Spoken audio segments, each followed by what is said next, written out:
व्यवस्था से,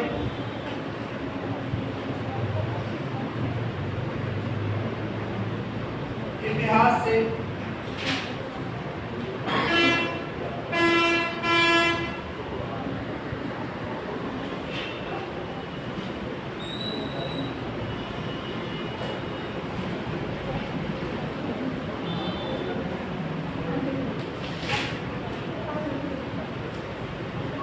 या भूगोल से। यदि अर्थशास्त्र संबंधित है, अर्थशास्त्र की मुख्य विषय वस्तु है अर्थव्यवस्था, सामाजिक व्यवस्था, इतिहास या भूगोल, इससे है ये संबंध। इतिहास से, अर्थव्यवस्था से तो नहीं है।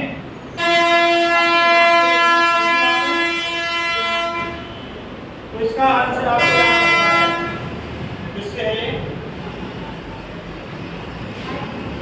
हमारे भी यार हमारे कहिएगा। तो अर्थशास्त्र की जो मुख्य विषय वस्तु है वो है इतिहास।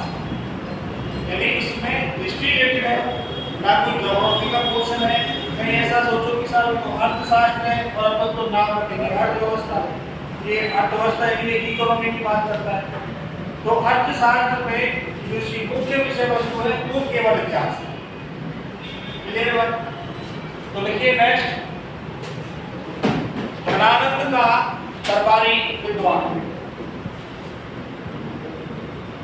धनानंद का दरबारी विद्वान,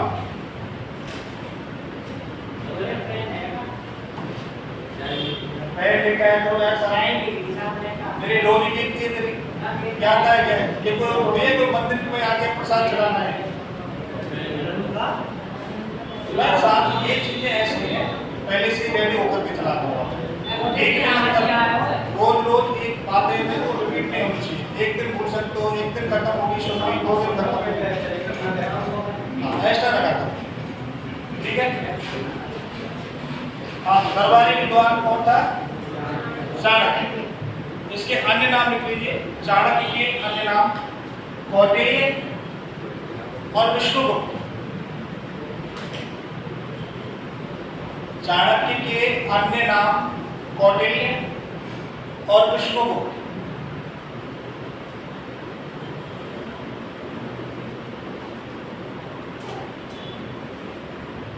ब्रेक नोट छापिए।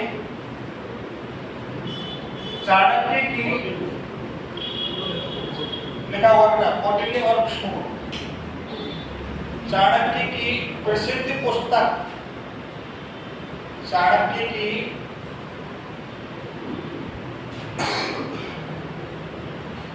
प्रसिद्ध पुस्तक अर्थशास्त्र।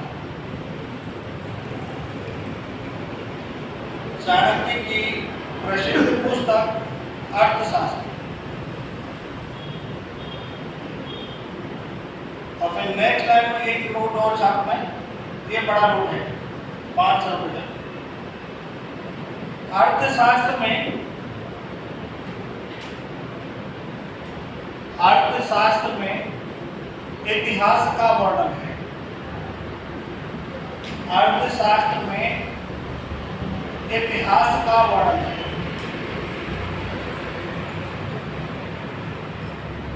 क्लियर है ना? तो ध्यान रखना जो मुख्य विषय वस्तु है, जो मुख्य जो कंटेंट है इसका वो है हिस्ट्री। इसके नाम को लेकर के आपको इसमें अर्थव्यवस्था सेलेक्ट नहीं करना है।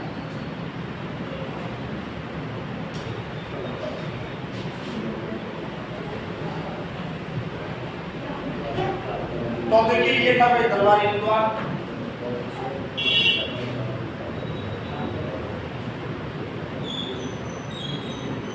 पहचान लिया होगा तो कौन है ये? चाणक्य। बस ये कैसे छोटी थी पंडित था ना। तो चाणक्य का वो दरबारी विद्वान था और इसकी किसी बात को लेकर के बहस हो जाती है धनानंद से। लेकिन धनानंद इतना घमंडी और अत्याचारी शासक था कि उसका तो कहना ही क्या। उसके बारे में आपको जानना है तो आपको मुद्रा राक्षस पढ़नी होगी। बताया था ना कि नंद वंश के अत्याचारों का वर्णन किस पुस्तक में मिलता है? मुद्रा राक्षस में। और मुद्रा राक्षस किसके द्वारा लिखा गया? हाथ में नहीं बोला, विशाख दत्त। भारत का प्रथम जासूसी नाटक मुद्रा राक्षस। क्लियर है बात? मुद्रा राक्षस में चंद्रगुप्त मौर्य को किस नाम से संबोधित किया गया है? विठल नाम से। किस नाम से संबोधित किया गया है? विठल नाम से किया गया। क्लियर बात? तो इससे जो दरानंद था, दरानंद का पंगा हो जाता है वह किसे? चाणक्य से। ये कौन है? ये दरानंद और ये चाणक्य। और जैसे ही इसमें आपस में पंगा हुआ तो दरानंद राजा था। चाणक्य बोलता है निकल राज्य से बाहर, दिखना नहीं आज के बाद मुझे मेरे दरबार में, मुझे तेरी कोई आवश्यकता नहीं है। और जैसे ही इससे कहा तो उसने तुरंत अपनी चोटी पे गांठ लगाई, ऊपर चढ़ा करके चोटी को दरानंद को तुरंत धमकी देता है, बोले तेरे जैसे सम्राट को मैं 1000 रुपए दूंगा। और वो दिन दूर नहीं जिस दिन तेरे पतन का कारण मैं होगा और तेरी जगह पर तेरी इसी गद्दी पर मेरे द्वारा नियुक्त किया हुआ व्यक्ति ही बैठेगा। और इस प्रकार से धमकी देकर के चोटी पे लगा बाण तुरंत निकाल देता है राज्य से बाहर। और ये जा रहा था तो ये निकलता है तक्षशिला की ओर। बोले क्या अपन पहले तक्षशिला चलते हैं, वहां देखिए बहुत ही प्रकांड और जबरदस्त ब्राह्मण था, अद्भुत ज्ञानी ब्राह्मण। ये तक्षशिला की ओर निकलता है। जब ये तक्षशिला की ओर निकल रहा था तो रास्ते में एक गेम चल रहा था। गेम क्या है? एक जादूगर था, वो बड़ा हुआ, जैसे आप जाते हो ना खेल दिखाने वाले मिल जाते हैं, तो खेल दिखाने वाले खेल चल रहा था। ये सोचता है कि भीड़ है काफी, अपन भी देखते हैं, देखना तो है ही। निकल के जा रहे हैं, अपने पास वैसे भी टाइम नहीं, मूड खराब कराना देख कर ही दिया है।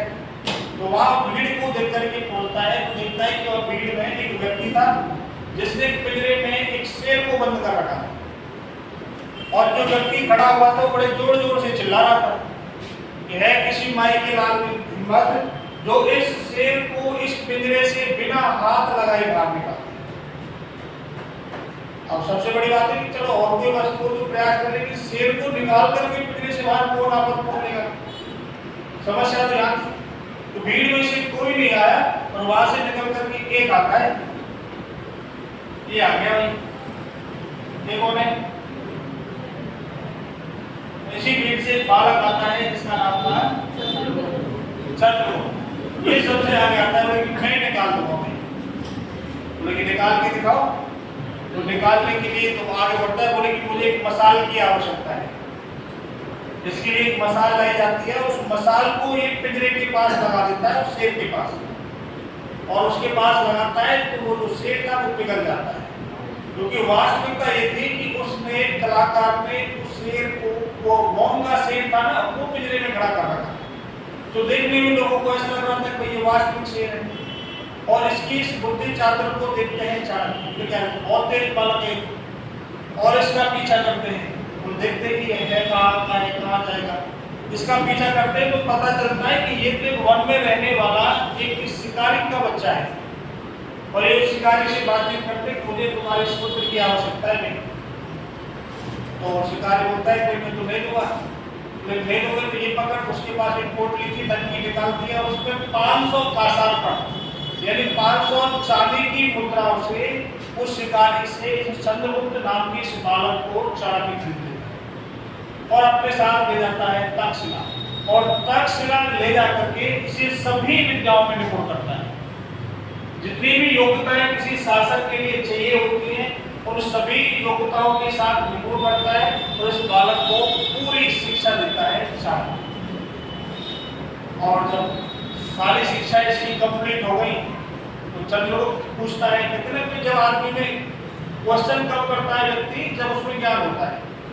जब तक ज्ञान नहीं है तब तक तो कोई दिक्कत नहीं है, लेकिन जैसे ही ज्ञान आता है, बुद्धि विवेक जागृत होती है, उसी के हिसाब से आदमी जो मनुष्य विकसित करता है।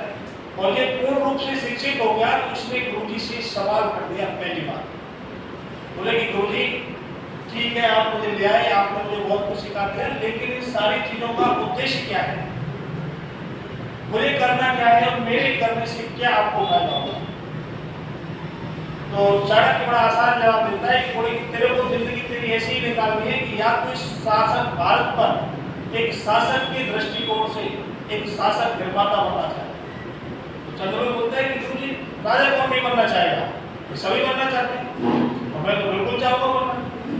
बोले कि बनना चाहेगा तो थोड़ा सा इंतजार कर। बोले कि तेरे लिए मैं आज पिकनिक पे लेके चलता हूँ घुमाने। और ये चंद्रगुप्त मौर्य को साथ आता है वेश बदल करके दोनों, और ये धनानंद के दरबार में उसमें राज में ये घूमते रहते हैं, पहले निरीक्षण करते हैं कि क्या क्या स्थितियां हैं, क्या क्या सामंजस्य है। और जब पूरी जानकारी इकट्ठा कर लेते हैं तो ये क्या करते हैं, दोनों जने मिलकर के थोड़ी बहुत सेना भी इकट्ठी कर ली और ये धनानंद पर ये आक्रमण करते हैं। उन्होंने कई बार किया लेकिन एक भी आक्रमण इनका सफल नहीं हुआ।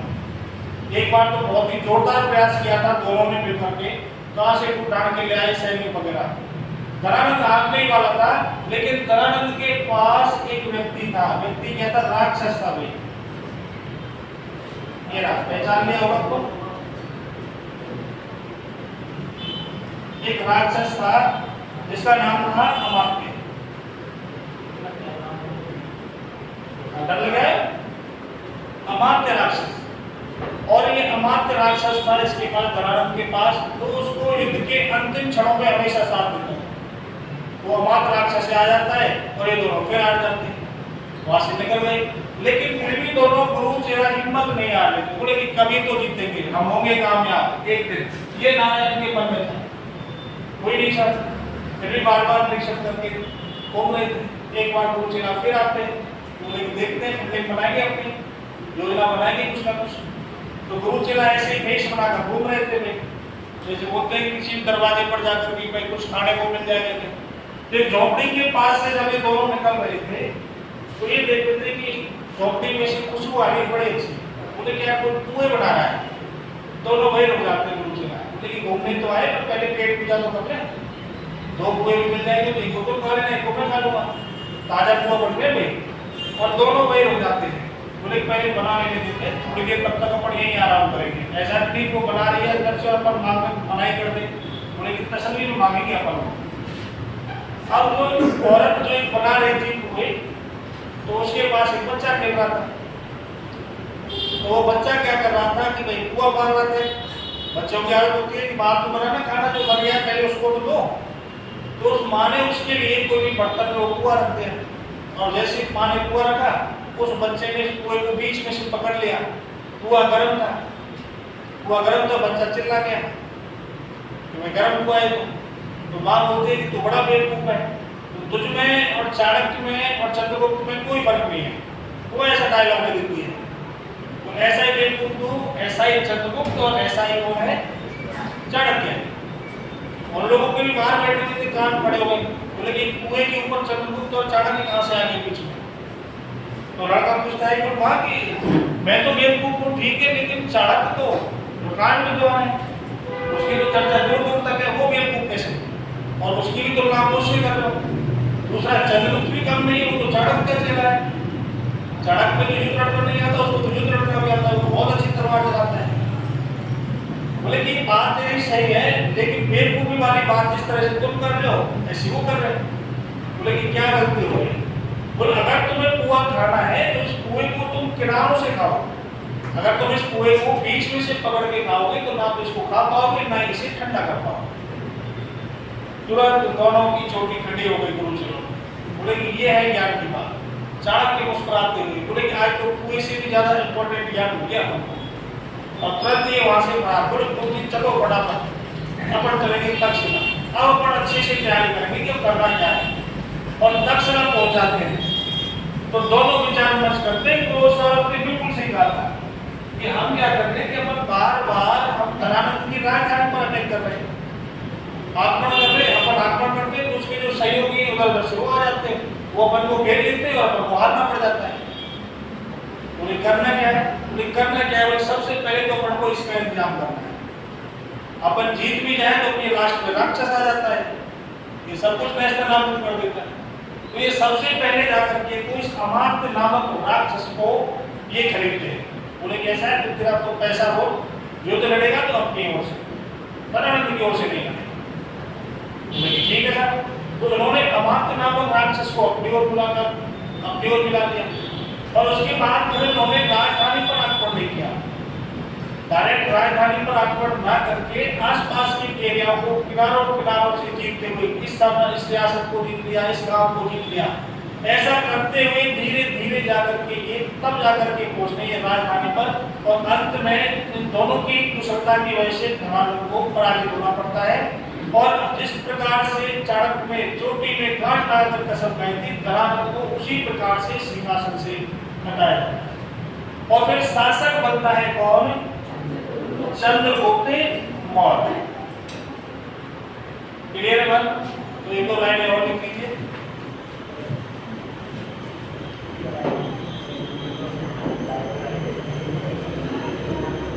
चाणक्य ने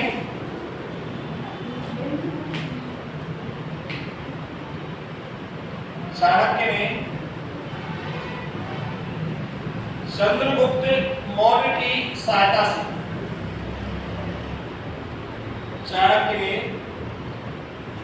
चंद्रगुप्त मौर्य की सहायता से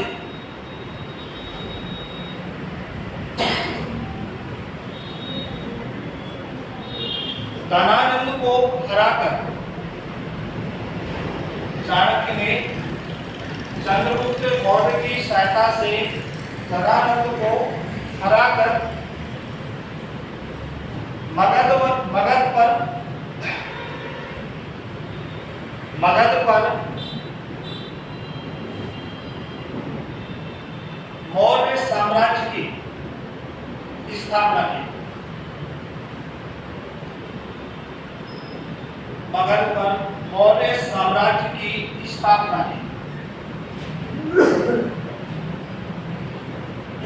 तो नंद वंश का अंतिम शासक कौन है? धनानंद। नंद वंश का संस्थापक कौन है? महापद्म नंद। महापद्म नंद का अन्य नाम क्या था? अग्रसेन। अग्रसेन के अलावा उग्रसेन। सर्वछत्रांतक किस शासक को कहा जाता है? महापद्म नंद। किसको कहा जाता है?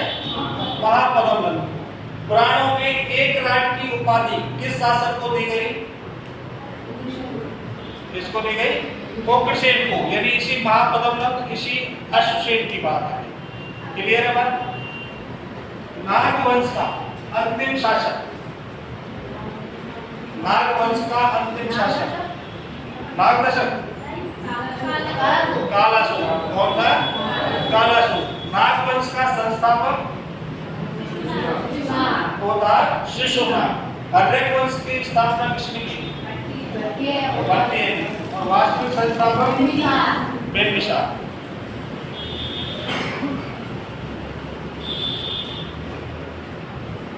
सिकंदर का पहला आक्रमण भारत पर किस शासक के काल में हुआ?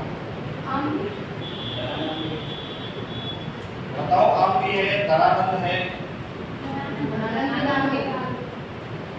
और कोई भी था क्या? भाई देखो, अगर आपसे पूछेगा शासक दे सके भाई जिस समय आया था तो उस समय अलग अलग राज्यों पर अलग अलग शासक बन हुए थे।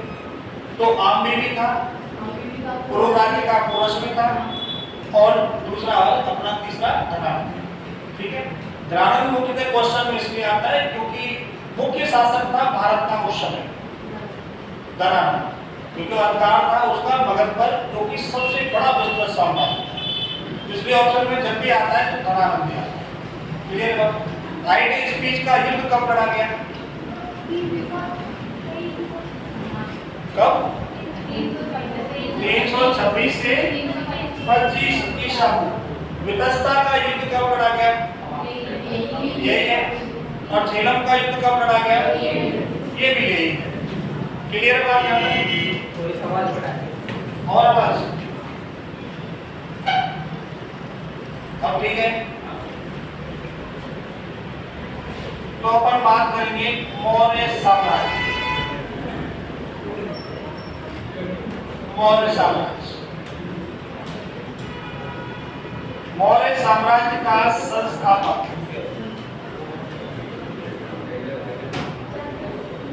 चंद्रगुप्त मौर्य, और ये शासक बनता है 323 ईसा पूर्व और इसकी मृत्यु होती है 298 ईसा पूर्व। कहाँ हुई थी मृत्यु इसकी? चंद्रगुप्त मौर्य की। किसने मारा था चंद्रगुप्त मौर्य को? किसी ने नहीं, अपने आप ही मर गया। किस्मत खराब थी इसकी। मारो 298 ईसा पूर्व श्रवणबेलगोला कर्नाटक में संथारा विधि से देह त्याग करने वाला शासक। 298 ईसा पूर्व श्रवणबेलगोला कर्नाटक में संथारा विधि से देह त्याग करने वाला शासक। शायद ये लाइन मैंने लिखा ही नहीं थी, आपको याद नहीं होगी। लिखा थी ना, वो चंद्रगुप्त मौर्य था। जैन विधि से इसने अपना देह त्यागा था। श्रवणबेलगोला कर्नाटक, और उस लाइन को मैंने लिखा था कि इंपॉर्टेंट है। क्वेश्चन आता है समय 298 ईसा पूर्व श्रवणबेलगोला कर्नाटक में पूछा जाता है, और संथारा या संलेखना विधि से प्राणों का जो उत्सर्ग किया था वो चंद्रगुप्त मौर्य ने किया। ये वही चंद्रगुप्त मौर्य है जिसने किस वंश की स्थापना की? मौर्य वंश की स्थापना की। क्लियर है बात? सिकंदर की मृत्यु कब हुई? 323। कहां पर हुई थी? बेबीलोन में। यदि जब सिकंदर की मृत्यु होती है उसी समय भारत में मगध पर शासक कौन बनता है? चंद्रगुप्त मौर्य। सिकंदर की मृत्यु कैसे हुई थी भाई? वाइल्ड फीवर, मस्तिष्क ज्वर से। सिकंदर ने भारत में कितने शहरों की स्थापना की थी? कितने थे? 3। कौन कौन से? लेकैया, विजयनगर। तो लेकैया भी बोलते हैं। घोड़े की स्मृति में और अलेक्जेंड्रिया ऑफ द एराकोशियन। क्लियर बात? सिकंदर ने घोड़े की स्मृति में किस शहर की स्थापना की? और सिकंदर ने क्रू राज्य पर विजय की स्मृति में किस शहर की स्थापना की? वो निकैया या विजयनगर। क्लियर है सारी बातें? तो देखिए शासक बनता है चंद्रगुप्त मौर्य 323 ईस्वी में, और ये करता है 298 ईसा पूर्व। ईसा पूर्व है। और ये प्रधानमंत्री बनाता है। फिर किसको बनाएगा? चाणक्य को। और ये प्रधानमंत्री बनाता है चाणक्य।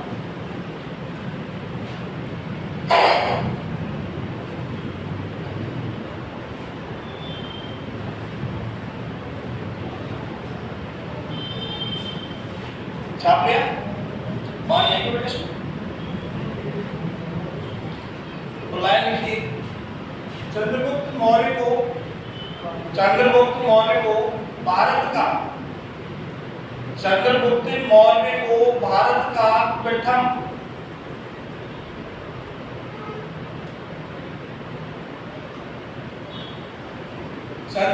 मौर्य को भारत का प्रथम ऐतिहासिक शासक कहा जाता है।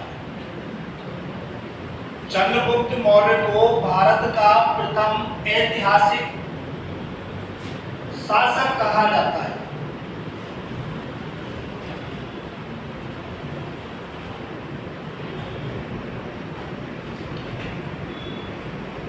नेक्स्ट लाइन लिखिए। चंद्रगुप्त मौर्य को भारत का प्रथम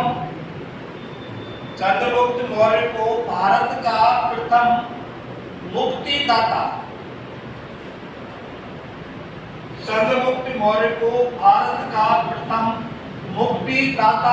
शासक कहा जाता है। चंद्रगुप्त मौर्य को भारत का प्रथम मुक्तिदाता शासक कहा जाता है।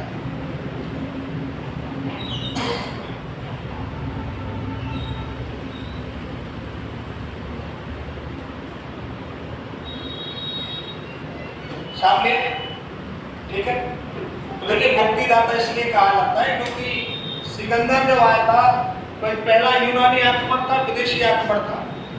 उसके बाद और भी यूनान से आक्रमण होते और यूनानियों से भारत को मुक्ति दिलाने वाला शासक था चंद्रगुप्त मौर्य, जो यूनानियों का सफलतापूर्वक सामना करता है और किसी भी यूनानी शासक की विजय भारत में नहीं होनी चाहिए।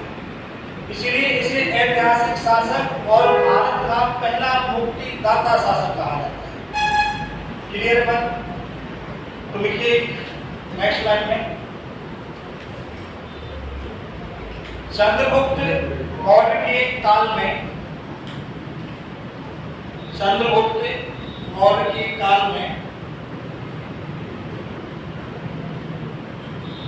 सिकंदर के सेनापति, चंद्रगुप्त मौर्य के काल में सिकंदर के सेनापति सेल्यूकस निकेटर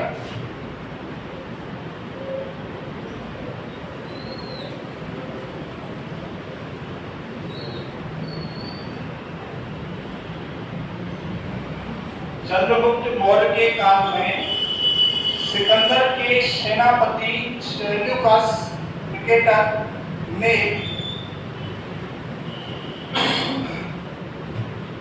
305 ईसा पूर्व में,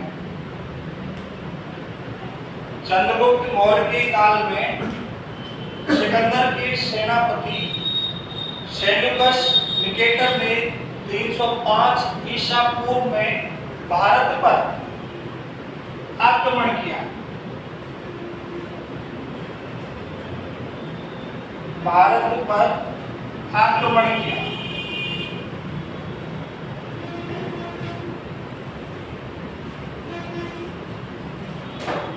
लिख लिया? फिर नेक्स्ट लाइन में,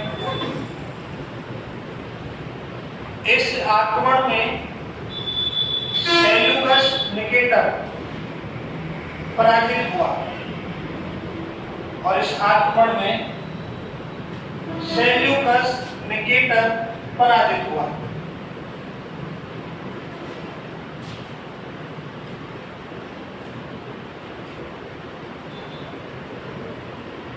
और इस आक्रमण में सेल्यूकस निकेटर पराजित हुआ।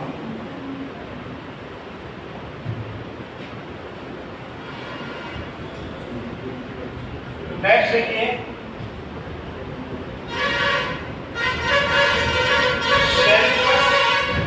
सेल्यूकस निकेटर से संधि करने के लिए, सेल्यूकस निकेटर से संधि करने के लिए, सेल्यूकस निकेटर से संधि करने के लिए चंद्रगुप्त मौर्य यूनान जाता है।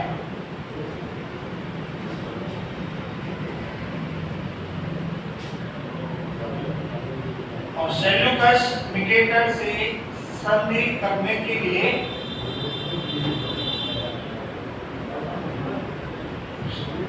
चंद्रगुप्त मौर्य यूनान जाता है। अब देखिए, यूनान जाता है तो बड़ा भव्य शासक, भव्य स्वागत होता है। नहीं, ये महल है दोनों ही। ये तो था अतिथि गृह, गेस्ट हाउस, और ये था सेल्यूकस का निजी आवास, निजी महल। ठीक है, तो निजी महल में तो देखिए सेल्यूकस निकेटर था, सेल्यूकस निकेटर की पत्नी है, और ये सेल्यूकस निकेटर की पुत्री है। ये कौन है? सेल्यूकस। ये कौन है? और ये कौन है? इसकी पुत्री। और दोनों संधि करने गए थे गुरुजी ने इनको अतिथि गृह गेस्ट हाउस में ठहराते हुए। ये कौन है? चंद्रगुप्त। आप इसको भूल ही नहीं सकते। ये कौन है? चाणक्य। दोनों गुरुजी ने आराम से बैठे हुए थे महलों में। बोले कि यूनान आए, थोड़ा सा यहाँ भी घूमेंगे अपन, कुछ ना कुछ घूमने जाते हो बाहर देखने का मन करता है लोगों का भी। पेपर देने जा रहे हैं, बोले कि आज तो नहीं जाएंगे वापसी, आज तो पेपर अभी अभी समाप्त हुआ है, टेंशन खत्म हुई है, जितनी दूर आए, दिल्ली आए, जयपुर आए, घूम कर तो जाएंगे। ये बोले कोई संधि करने आए, बोले घूमेंगे साथ। ये था एक पार्क, इस तरह से बढ़िया पेड़ पौधे लगे हुए थे पार्क में चारों।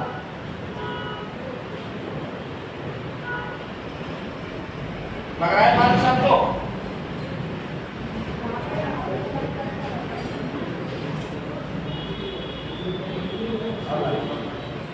ये पार्क और ये इसके भाई 4 मुख्य रास्ते पार्क में एंट्री के लिए। एक गेट ये रहा, एक गेट ये रहा, और इस पार्क में 4 दरवाजे। दोनों गुरुजी आराम से घूम कर आए, बाहर आकर के सो गए, खाना पीना खा करके। सुबह सुबह चंद्रगुप्त मौर्य जागता है, बोले क्या थोड़ा सा ये सामने क्या है, ये पार्क है, क्यों ना मैं इस पार्क में जाऊं। सुबह सुबह पार्क में मॉर्निंग वॉक के लिए आ जाता है।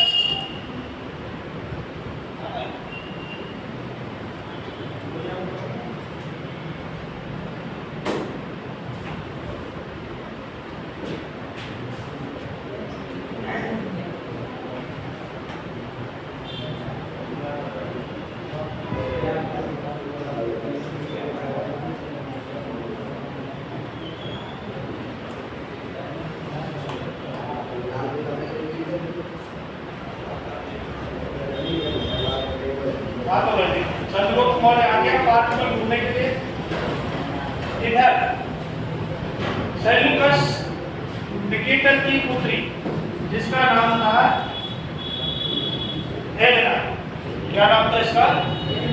हेलेना। भाई राजा महाराजा को पालता है, ये तो आज इसको क्या नाम था घूमने।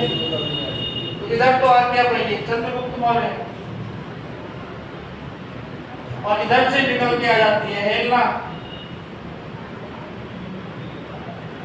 और जब ये दोनों पार्क में चक्कर लगा रही थी, चंद्रगुप्त मौर्य किसको देखता है? हेलेना को। और हेलेना किसको देखती है? चंद्रगुप्त मौर्य को। और चंद्रगुप्त मौर्य किसे देखता है? और हेलेना किसे देखती है? कितने खुश हो रहे? ठीक है, ये देख लेते हैं। अब जैसे ही घूमने लगा, चंद्रगुप्त मौर्य ने सोचा कि क्या संधि करनी। बोले कि संधि की हमें सबसे पहली शर्त तो मिल गई, सबसे पहली शर्त तो मिल गई, शादी करनी है तो हेलेना से करनी है, अदरवाइज अपन इस पर आक्रमण करके रखेंगे, यूनान में भी कब्जा करके बैठ जाएंगे, दोनों गुरु चेला हटेंगे ही नहीं। तब मानेगा। ये तुरंत वापस आता है, बोले कि बाद में करेंगे मॉर्निंग वॉक, देखी जाएगी। वापस गुरुजी के पास उल्टे पैर, बोले गुरुजी गजब हो गया। क्या हो गया? बोले कि अपन संधि करने आए। कहा आए तो उसमें सबसे पहली शर्त वो रखी जाएगी जो मैं चाहूंगा। तेरी कौन सी नई शर्त आ गई? बोले गुरुजी कुछ नहीं, आपने इस बच्चे का इतना भला किया कि एक भला और कर दो, मेरा घर बस जाएगा। क्या? बोले कि इसकी एक पुत्री है, मुझे उससे शादी करके। तूने कहा नहीं कि अभी गया था पार्क में, तुरंत मिला, फिर उसने मुझे देखा, मैंने उसे देखा, मैंने उसे देखा, उसने मुझे देखा, और फिर क्या हुआ? फिर वापस आपके पास आ गया। बोले कि शादी करनी है, शादी करनी है। बोले ठीक है, सबसे पहली शर्त अपन यही रखेंगे, और वही होता है। और फिर जब संधि के लिए सेल्यूकस निकेटर चाणक्य आमने सामने होते हैं, तो सबसे पहली शर्त यही रखी है।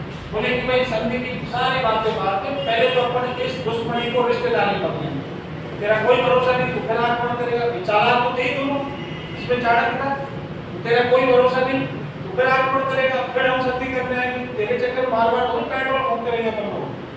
तो एक बार ऐसा कर लेते हैं, इस दुश्मनी को समाप्त करते हुए इसको अपन रिश्तेदारी बदल देते हैं। देखिए फिर तो सेल्यूकस नहीं गिरा, कोई दिक्कत नहीं है, तो भारत का भाई सबसे प्रतापी शासक था, मगध पर शासक था। बोले कि साहब डन। और हेलेना की और चंद्रगुप्त मौर्य की कर दी जाती है शादी, और इसे भारत का फर्स्ट इंटरनेशनल मैरिज कहा जाता है। भारत का प्रथम अंतरराष्ट्रीय विवाह इसका हुआ था चंद्रगुप्त मौर्य और हेलेना। किसकी पुत्री थी? सेल्यूकस निकेटर की। क्लियर है बात? अब विवाद तय हो गया। बोले कि विवाद तय हो गया, दहेज भी देना होगा। तो दहेज में सेल्यूकस निकेटर चंद्रगुप्त मौर्य को 4 प्रांत मिलता है, काबुल, कंधार, हेरात और बलूचिस्तान। और बहुत सारी स्वर्ण मुद्राएं, सामान, AC, fridge, TV, mobile, bag सारी चीजें, ठीक है। उस सामान की तो गिनती होती नहीं, गिनती तो नगद नहीं होती है भाई। लड़के के नाम पे प्लॉट कराते साहब 11 लाख नगद, बुलेट मोटरसाइकिल, ये चीजें गिनी जाती, छोटे मोटे तो कौन गिनता है। तो 4 प्रांत काबुल, कंधार, हेरात और बलूचिस्तान सेल्यूकस निकेटर द्वारा दहेज में दिए गए चंद्रगुप्त मौर्य। ध्यान रखना, ये बता रहा हूं, पूछे जाते हैं निम्नलिखित में से कौन सा शहर या रियासत चंद्रगुप्त मौर्य को सेल्यूकस निकेटर ने प्रदान नहीं की थी। ये कौन सी की थी? तो कौन से? काबुल, कंधार, हेरात और बलूचिस्तान, ये 4 प्रांत ये दहेज में मिले थे चंद्रगुप्त मौर्य। क्लियर है? तो आज तो क्या इतना ही, और बाकी का जो भी सामान रह गया कोई कन्यादान में क्या क्या था, विवाह हो गया, संधि हो गई। उसके बाद एक भेजता है अपना विद्वान, एक विद्वान भेजता है, साथ में बोले कि मैं सबसे मेरा जो प्रसिद्ध और प्यारा जो विद्वान है मैं आपको भेजता हूँ, और ये मेरा एम्बेसडर बन के रहेगा आपके शासनकाल में, राजदूत रहेगा, जिसका नाम था मेगास्थनीस। क्या बेटा? मेगास्थनीस। बोले कि ये मेरा बड़ा जो प्यारा जो मेरा संस्कार है, बात मत करो। बोले कि मैं तुम्हें भेजता हूँ, देता हूँ ये मेगास्थनीस, ये मेरा राजदूत बन के आपके दरबार में रहेगा, और ये वही मेगास्थनीस है जिसने भारत की सामाजिक व्यवस्था का वर्णन किया था अपनी प्रसिद्ध पुस्तक इंडिका में। ये वही मेगास्थनीस है जिसने भारत की सामाजिक दशा को स्पष्ट किया था अपने प्रसिद्ध ग्रंथ इंडिका में। तो मेगास्थनीस भारत में नियुक्त होने वाला पहला राजदूत, पर विदेशी राजदूत सबसे पहले कौन नियुक्त हुआ था? मेगास्थनीस। और प्रथम अंतरराष्ट्रीय हुआ चंद्रगुप्त मौर्य और हेलेना। क्लियर है? बाकी की बातें कल नोट करेंगे, और अभी क्लास करेंगे आपकी ज्योग्राफी। और यहाँ ज्योग्राफी चलेगी। सीटी वाले कितने बच्चे हैं? सीटी वाले हाथ खड़े करो। 1 2 3 4 5, ठीक है। जो सीटी वाले बच्चे हैं वो इस वाले रूम में शिफ्ट हो जाओ। क्वालिटी सीटी में जो आती है वो हो गई। अब आपकी राजस्थान की जो क्वालिटी है वो उसकी हो गई, ठीक है। ज्योग्राफी चलेगी राजस्थान की, और क्वालिटी चलेगी इंडिया की। आगे बात समझ में? अब ऐसा थोड़ी कि मैं क्वालिटी भाई जो सेगमेंट आप लोगों को आ ही नहीं रहा तो उसमें आपका टाइम वेस्ट क्यों कराया जाए? ये भी तो बात है ना। जो सेगमेंट थे पेपर में आपका वो क्यों कराया जाए?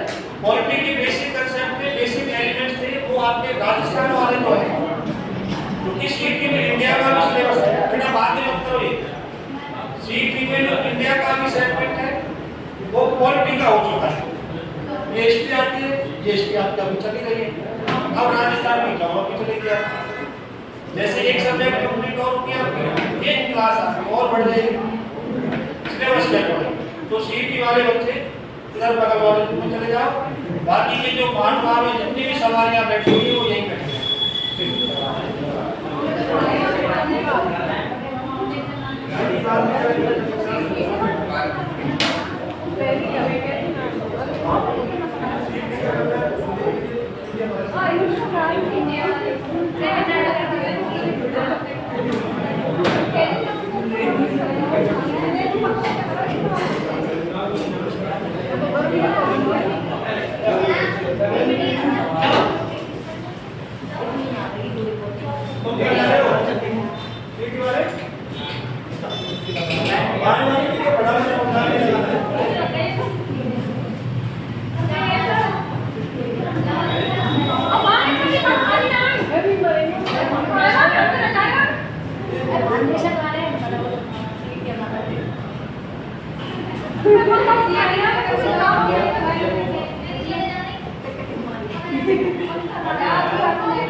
बेटा ये वायर है नीचे आपके